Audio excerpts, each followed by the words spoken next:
দর্শক, সকালে ঘুম থেকে উঠে আপনি দেখলেন আপনার শরীরে খুবই দুর্বলতা অনুভব হচ্ছে, আপনার কোনো কাজে যেতে ইচ্ছে করছে না, কিংবা অফিসে যাওয়ার আজ আর কোনো উদ্যম পাচ্ছেন না, কিংবা বিকেলে আপনি অফিস থেকে ফিরলেন, ফেরার পরে দেখলেন আপনার শরীর আর চলছে না, অথবা সারাদিনই কাজ করতে গেলে আপনার খুবই দুর্বল লাগছে। তো এই যে এত দুর্বলতা, হঠাৎ করে আমার শারীরিকভাবে এত দুর্বল লাগছে, এর কারণটা কি? আমার শরীরে কি এমন পরিবর্তন হলো যে এত দুর্বল লাগছে? দর্শক, দুর্বল লাগার অনেকগুলো কারণ রয়েছে, শত শত কারণ রয়েছে। তার মধ্যে খুব সাধারণ কিছু কারণ, যেগুলোর প্রতিকারও আমাদের হাতেই থাকে বলা যায়, সেরকম খুব সাধারণ কিছু কারণ নিয়ে আমরা আজকের ভিডিওতে আলোচনা করব। আমরা আশা রাখি আমাদের ভিডিওটি আপনাদের ভালো লাগবে এবং আপনারা এই ভিডিও থেকে উপকৃত হবেন। মূল পর্বে যাওয়ার আগে আপনাদেরকে যথারীতি অনুরোধ করব দর্শক, আপনারা আমাদের চ্যানেলটি সাবস্ক্রাইব করে রেখে বেল আইকনটি অন করে রাখবেন, যাতে পরবর্তীতে আমরা আপনাদেরকে আরও তথ্যবহুল সকল ভিডিও পৌঁছে দিতে পারি। তাহলে চলুন দর্শক, মূল পর্বে।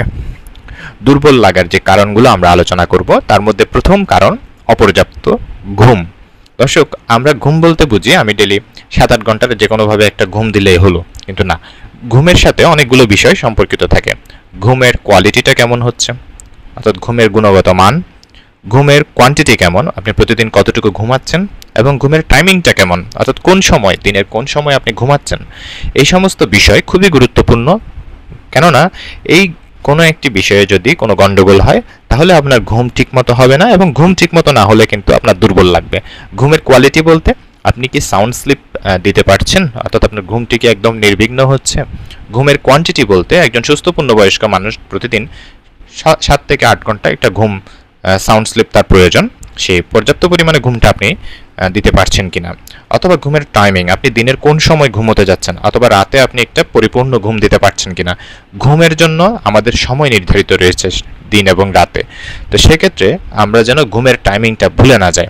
রাত দেওয়া হয়েছে ঘুমের জন্য, আমরা রাতে চেষ্টা করব যত দ্রুত শুয়ে পড়া যায় এবং সকাল সকাল যত দ্রুত জেগে ওঠা যায়। এই খুবই কমন একটি বিষয় যে অপর্যাপ্ত ঘুম, এটির কারণে সারাদিন আমাদের কাজ করতে গেলে ঘুম ঘুম ভাব পায় এবং শরীর দুর্বল লাগে। 2 নম্বর কারণে যাওয়া যাক দর্শক। 2 নম্বর কারণটি হলো রক্তশূন্যতাজনিত। রক্তশূন্যতাজনিত কারণগুলো আমাদের মতো দেশে, যেখানে অপুষ্টিজনিত এবং যেখানে কৃমি সংক্রমণও বেশি, কিংবা নারীদের ক্ষেত্রে দেখা যায় যে তাদের হচ্ছে মাসিকে অতিরিক্ত রক্তক্ষরণের কারণে রক্তশূন্যতা দেখা দিতে পারে। রক্তশূন্যতাজনিত কারণ খুবই খুবই খুবই কমন যে শরীর দুর্বল লাগার, বিশেষ করে মহিলা এবং শিশুদের ক্ষেত্রে এটি কমন হয়ে থাকে। তো যদি কোনো নারী খুবই দুর্বল অনুভব করেন, তার ক্ষেত্রে আমরা অবশ্যই চিকিৎসকের সাথে পরামর্শপূর্বক তার রক্তশূন্যতা রয়েছে কিনা সেটি জানার চেষ্টা করব। 3 নম্বর যেটি কারণ, খুবই পরিচিত একটি ভিটামিন ডি। ভিটামিন ডি এর অভাব হলেও কিন্তু আমাদের শরীর দুর্বল লাগতে পারে। ভিটামিন ডি এর অভাব রোধ করতে হলে আমাদেরকে ভিটামিন ডি সমৃদ্ধ খাবার দাবার বা সামুদ্রিক মাছ এ ধরনের খাবারগুলো খেতে হবে। একই সাথে আমাদেরকে যদি ভিটামিন ডি এর অভাব খুব বেশি অনুভূত হয়, তখন আমরা ভিটামিন ডি পরীক্ষা করে রক্তে চিকিৎসকের পরামর্শ অনুযায়ী ভিটামিন ডি সাপ্লিমেন্ট নিতে পারি। হরমোনজনিত কারণ। হরমোনজনিত কারণের মধ্যে খুবই কমন একটি কারণ রয়েছে যে হাইপোথাইরয়েডিজম জনিত কারণ। হাইপোথাইরয়েডিজম বলতে দর্শক আমরা বুঝি শরীরে থাইরয়েড হরমোন কম থাকাকে। শরীরে থাইরয়েড হরমোন কম থাকলে এই কারণে শরীর দুর্বল হতে পারে। দেখা যায় যে এখানে থাইরয়েড হরমোন এর অন্যান্য লক্ষণ বা থাইরয়েড হরমোন কম থাকলে যে লক্ষণগুলো দেখা যায়, যেমন অতিরিক্ত শীত অনুভূত হওয়া, কিংবা পায়খানা কষা হওয়া, ঘুম বেশি হওয়া, এ ধরনের নানা কারণগুলো একই সাথে থাকতে পারে। তো হাইপোথাইরয়েডিজম শরীর দুর্বল লাগার একটি অন্যতম কারণ।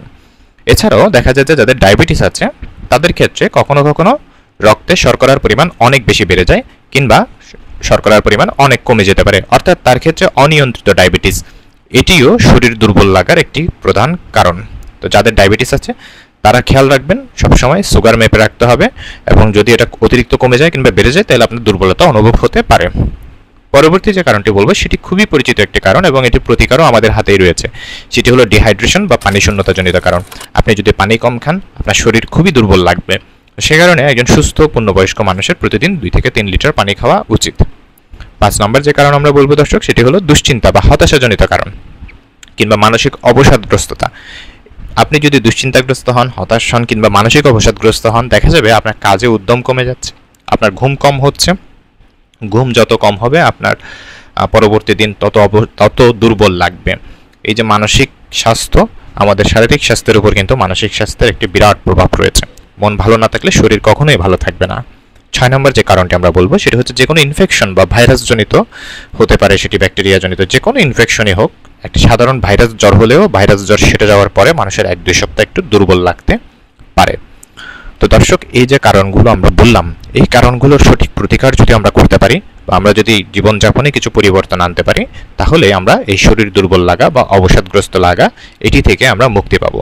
আজকের ভিডিওটি এই পর্যন্ত। সম্পূর্ণ ভিডিওটি দেখার জন্য আপনাদেরকে ধন্যবাদ জানাচ্ছি। ধন্যবাদ দর্শক।